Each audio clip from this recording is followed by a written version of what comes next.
بسم اللہ الرحمن الرحیم۔ خاتون حضرات، اختر عباس کا سلام پہنچے۔ انسانی زندگی میں بعض دفعہ ایسی چیزیں ہوتی ہیں جس کا ہم نے کبھی توقع ہی نہیں کی ہوتی، کبھی تمنا بھی نہیں کی ہوتی۔ مجھے یاد ہے شیکسپیئر کے ڈرامے جب ہم پڑھ رہے تھے اور پہلی دفعہ اس قدر وہ کردار گھٹیا لگے، مین لگے کہ جس نے اپنی بہن کے ساتھ زبردستی کی اور اس کو اپنی زوجیت میں لیا، اور وہ پڑھتے ہوئے ایون اس کا ذکر کرتے ہوئے بھی برا لگتا تھا۔ اور میں سوچتا تھا کہ استاد جب کلاس میں پڑھاتا ہے یا جب بچے اور بچیاں اس کو پڑھتے ہیں تو کیا ان کی سوچ پہ اس کا امپیکٹ نہیں پڑتا ہوگا؟ کیونکہ ہم عام طور پہ مشین بنے ایک چیز سے گزر جاتے ہیں، اس کا جو ویئر اباؤٹ ہے، اس کے جو نقصانات ہیں، ہم اس کا کبھی تذکرہ نہیں کرتے۔ یہ جو رشتے ہیں، یہ ہمارا سب سے بڑا زندگی کا یوں سمجھیں کہ نزاکت بھی ہوتی ہے، خوبصورتی بھی ہوتی ہے، اور کبھی کبھی تھریٹ بھی بن جاتا ہے۔ کچھ سال پہلے میرے پاس ایک بچی کا فون آیا اور وہ ایسے سمجھے جیسے آپ انسان اپنے دل کے کنویں میں ایک بات کو ڈال کے اس کو ڈھانپ بھی دیتا ہے، کبھی ذکر بھی نہیں کرتا۔ اسے مجھ سے فون پہ روتے ہوئے کہا، سر آپ کے مذہب میں کیا کسی ایک بدبخت کو جان سے مارنے کا اختیار لڑکی کو نہیں مل سکتا؟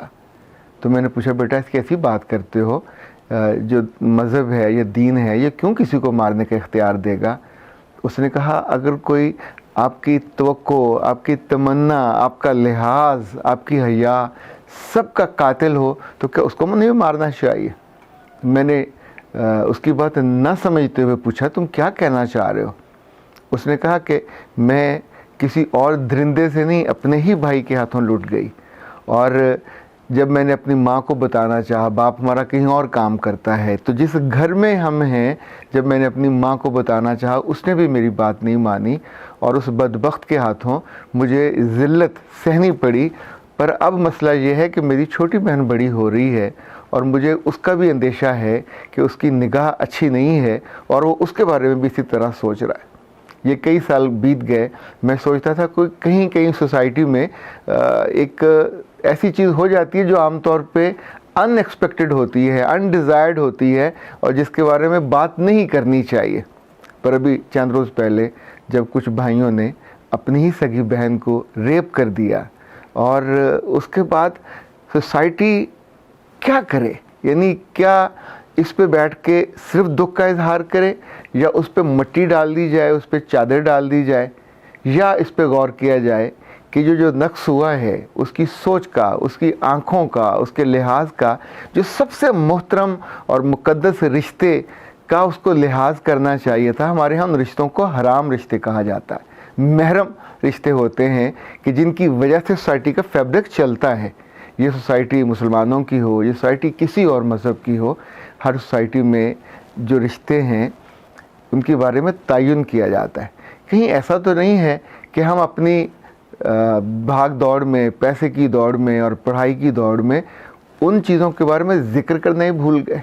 کہ جن کے بارے میں ان بچوں کو بڑے ہو کے محافظ بننا تھا، ان کا لحاظ کرنا تھا، اپنی خالوں کا، اپنی عزیزوں کا، جتنے وہ رشتے ہیں جن کے ساتھ شادیاں نہیں ہو سکتی، جتنے وہ رشتے ہیں جن کے لیے ایک محترم اور لحاظ کا رشتہ ہمیشہ ہوتا ہے، اور وہ سوسائٹی کی سب سے زیادہ مضبوطی ہوتی۔ خاتون حضرات، جن گھروں میں درندے ہو جائیں ان کی دیواریں کتنی آپ اونچی کر لیں گے، اس کی حفاظت بہت مشکل ہو جاتی ہے۔ سو غور اس پہ کرنا چاہیے، بیٹھ کے اس پہ تدبر سے، فہم سے، فراست سے اس کا اپائے سوچنا چاہیے کہ آنے والے دنوں میں کہیں یہ مرض، چونکہ اب تک ہم نے یہ دیکھا ہے کہ جب کوئی ایک واقعہ ہونے لگتا ہے، پھر دوسرا، پھر تیسرا، اور ہولے ہولے وہ ایک عام چیز بن جاتی ہے۔ آپ سوچئے جتنی خواتین جن کی دوسری شادی ہوتی ہے،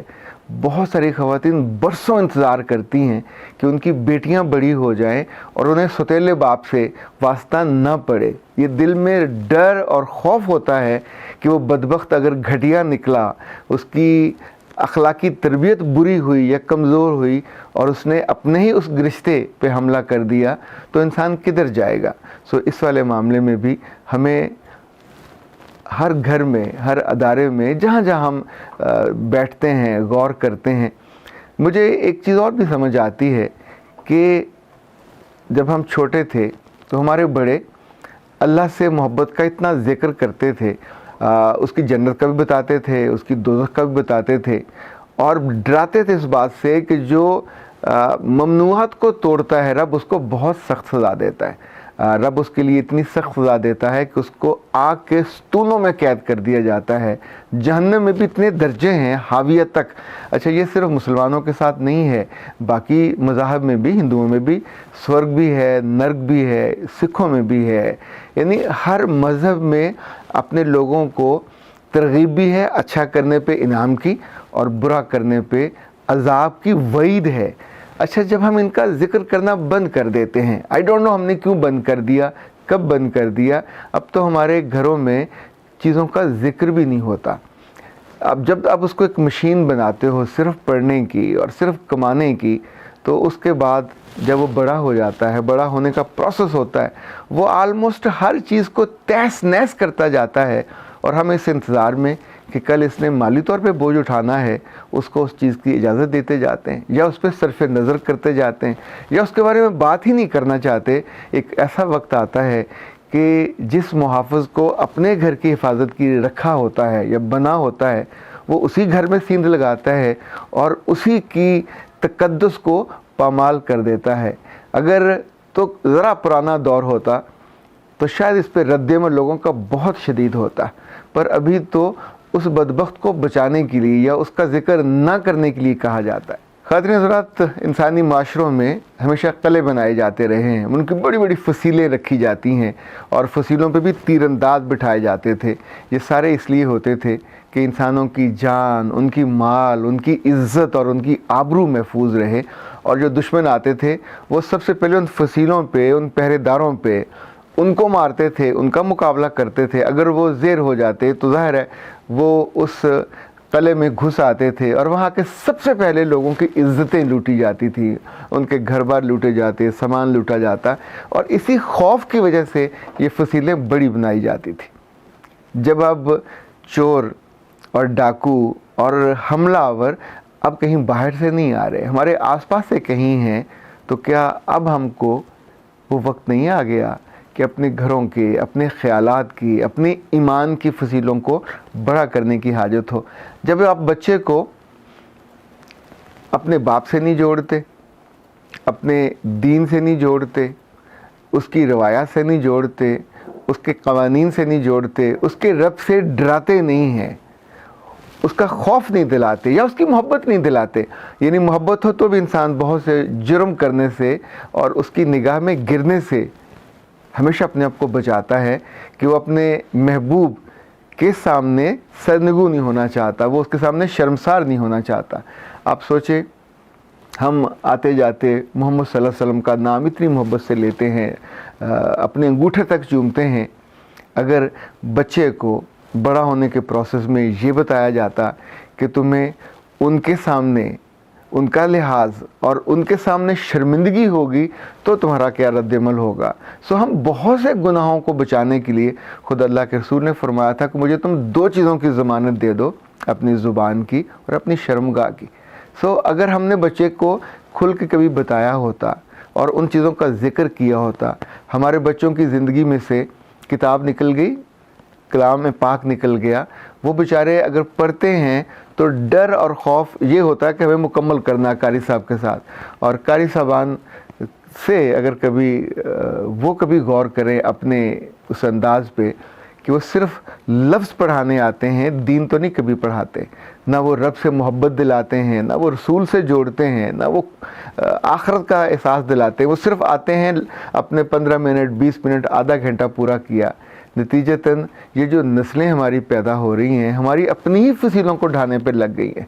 اور یہ دکھ، یہ درد ایسا ہے کہ اگر کیا سوسائٹی اس طرح کے درندوں کو مارنے کی اجازت دے دے ان بچیوں کو جن کے ساتھ یہ ظلم ہوتا ہے، تو سوچئے کیا بنے گا سوسائٹی کا؟ خود ان بچیوں پہ کیا بیتتی ہے کہ جو اس ظلم کا، اس درندگی کا نشانہ بنتے ہیں؟ وہ ساری عمر نہ خود سر اٹھا سکتی ہیں، خود جن سے ان کے سگے رشتے چھن جائیں اور آگے ایک درندہ بیٹھا ہوا ہو جس کی نہ وہ شکل دیکھنے پہ تیار ہوں اور مجبور محض ہوں، اور انہیں یہ بھی ہو کہ کوئی بچانے والا بھی نہیں آئے گا۔ ایسی سوسائٹیاں کسی اچھے انجام سے دوچار نہیں ہوتی. یہ پیسے زیادہ کما لے, یہ دنیاوی طور پہ بہت ترقی کر جائے. دیکھیں جہاں رشتوں کا تقدس ختم ہو جائے, جہاں مقدس اور جو محرم چیزیں ہیں ان کا لحاظ ختم ہو جائے, یہ وہ رشتے ہیں, یہ وہ بائنڈنگز ہیں جو دنیا کے رب نے مقرر کی تھی. اس سے زیادہ گستاخی اور اس سے زیادہ نافرمانی کا کوئی اور تصور بھی کیا جا سکتا ہے؟ اس کا جو مجھے حل نظر آتا ہے وہ قرض کرنے سے زیادہ جاگ جانا ہے, وہ ان چیزوں پہ غور کرنا ہے, ان کے بارے میں ریمیڈی کا سوچنا ہے, اور ان سارے گناہ گاروں کو اور ان سارے ذہنوں پہ جہاں پہ یہ خرابی پیدا ہوئی, انہیں ان ساری چیزوں سے دور کرنا ہے کہ جس وجہ سے یہ ہوتا ہے. دیکھیں جب اب تو اللہ معاف کرے اتنے بچوں کے ٹیلی فون آنے لگے ہیں کہ چونکہ ہم ساری رات نیوڈ فلمیں اور پورنوگرافی دیکھتے ہیں, تو صبح جب اٹھتے ہیں تو ہم کو اپنی ماں اور بہن, وہ بھی عورتیں لگتی ہیں, ان کے بھی وجود ہمیں وہ نظر آتے ہیں. ایک عورت کا وجود نظر آتا ہے, ہمیں وہ ویسی نہیں لگتی جیسے مقدس اور محترم رشتے ہوتے تھے. اچھا, ایسے میں مجھے لگتا ہے کہ ایک حل تو فوری طور پہ جو کرنا چاہیے, ان ساری بچیوں کو اپنے احتیاطی تدابیر کے طور پہ ان کے خاص طور پہ لباسوں کا, تاکہ ان چاہے وہ سگے رشتے ہی کیوں نہ ہوں. دیکھیں لحاظ تب تک ہوتا ہے جب تک اگلے کی آنکھ میں حیا ہے, اور اگر وہ آپ کو کسی اور اینگل سے دیکھنے لگ جائے تو وہاں آپ کو بھی پھر دیوار کھڑی کرنی چاہیے, آپ کو بھی پھر ڈسٹنس کرنا چاہیے. ہمارے دین میں جو باقاعدہ حکم ہے کہ 7 سال کی عمر میں بچے کا بستر اور بچیوں کا بستر الگ الگ کر دیا جائے, تو ہم اس وقت اس کی حکمت نہیں سمجھ پاتے تھے. نہانا ان کا الگ الگ کر دیا جائے, کپڑے ایک دوسرے کے سامنے نہ بدلیں, ایک دوسرے کا وہ جسم نہ کبھی دیکھ پائیں, اور بچیاں جیسے بڑی ہو رہی ہوتی ہیں تو اپنا سینہ, اپنا گلا, اپنے بال, اپنا وجود ڈھانک پہ رکھیں جو دوسرے کو نظر بھی نہ آئے, تو شاید کچھ چیزیں اور بہتر ہو سکیں, اس سے بچاؤ ہو سکے, اور اس دکھ سے اور اس تکلیف سے آپ کا واسطہ نہ پڑے کہ جس کے بارے میں بندہ کسی کو بتا بھی نہیں سکتا, جس کے بارے میں کسی سے حق بھی نہیں لے سکتا کہ اس جانور کو آپ جان سے مار دیں. میرا رب سب لوگوں کو, وہ کسی بھی مذہب کے ہوں, کسی بھی ملک کے ہوں, اس عذاب سے, اس دکھ سے بچائے کہ جو اندر سے توڑ دیتا ہے اور انسان کو جیتے جی مار دیتا ہے. رب آپ کو سلامت رکھے, آپ کے رشتوں کو سلامت رکھے. اختر عباس کو اجازت دیجیے. السلام علیکم.